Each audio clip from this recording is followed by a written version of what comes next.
The lengths to which the human brain will go to prevent suicide.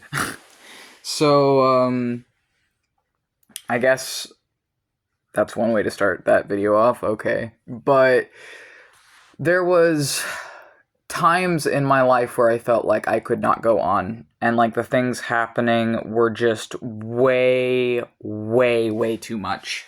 Unfortunately, I am actually kind of living in one of those times again, and it is far from the first, and it's probably going to be far from the last. But knowing how my life has been these last 24 years, I think probably I first started to feel deeply suicidal around, like, consciously, where I could recognize it and understand what I was feeling, probably around 12. That's probably when it started to be, like, consciously noticeable to me. And at that time, I was in middle school.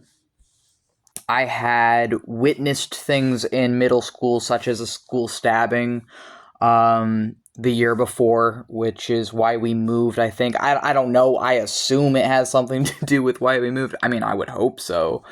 But the first middle school, or it was a junior high, actually, because they have junior high, middle school, whatever. So at my first junior high, when I was 11, there was a school stabbing. And then in middle school, because I moved states, I had a teacher who one of the things they did, I remember it, they told everyone in the class, they asked everyone in the class to raise your hand if you disagree with the government. I distinctly remember this.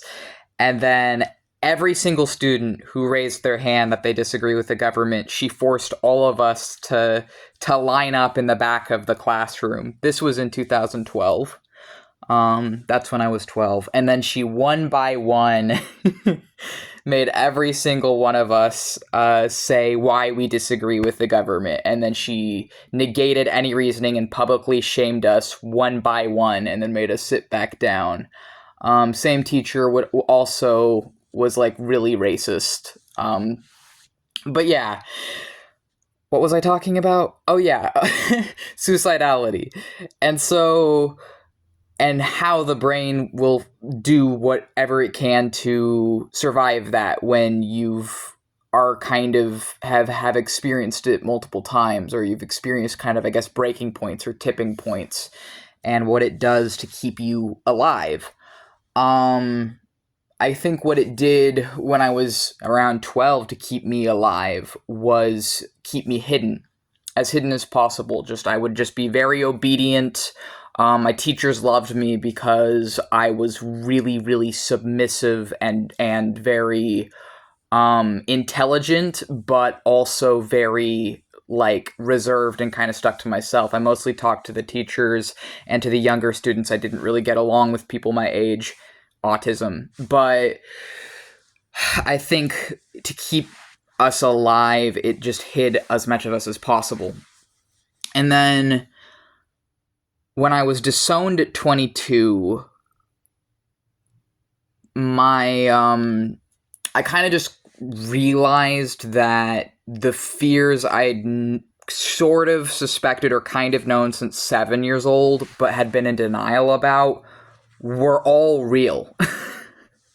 Because when I was 7 years old, I knew that if I ever, like, accepted myself truly and, like, learned to love myself and didn't hide who I am, I knew that I would, like, lose everything. Like, I don't know how a 7-year-old me knew it. Well, I mean, they probably on some subconscious level understood that we were being abused but didn't want to accept it and also didn't have the language for it.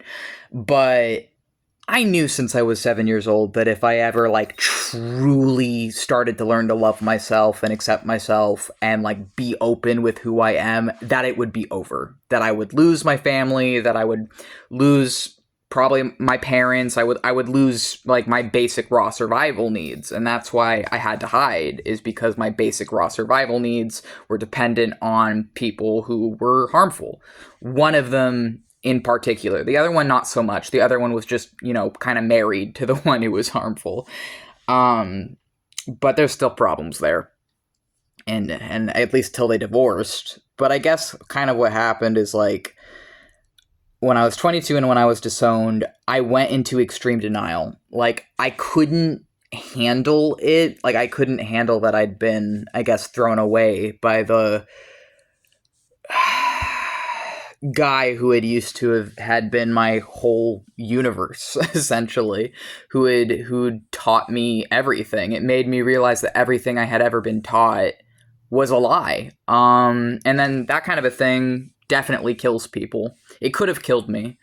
And I distinctly remember the first night that I was disowned, that I was just fantasizing again and again and again about jumping off a bridge near the train tracks, like walking to the bridge and jumping off of it.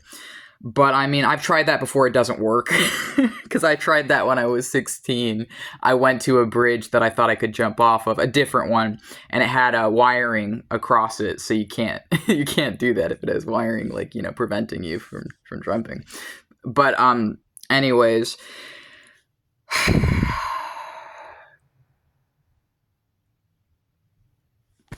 so I guess essentially like what I'm saying is that for people who are used to being repeatedly traumatized, are used to things just like repeatedly fucking blowing up in their face, that the brain will find a way to keep us alive. My brain has found a fucking way to keep me alive. And no matter how shitty and fucked up crap gets in my life, I know that my brain and my DID system will find a way to keep itself alive by any means necessary.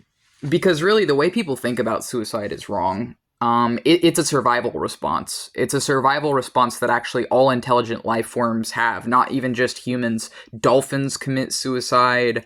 That's the first one to come to mind. I know there's other animals that do too. That was just the only one that came to mind. But dolphins are just the humans of the sea. We look down upon dolphins, but it's because we're not any different from them, really. They're just the humans of the sea. They're just the mer people. Like, I don't know what the fuck I'm saying.